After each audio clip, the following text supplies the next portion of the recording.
పరిశుద్ధుడు పరిశుద్ధుడనుచు అతి పరిశుద్ధ నామం పలుకుటకే అర్హత నాకు లేదు యేసయ్యా.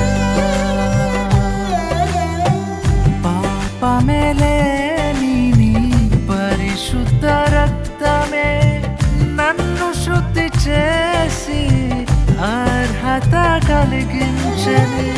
నా కోసమే నీ ప్రాణము నర్పించి నీ రాజ్య వారసుని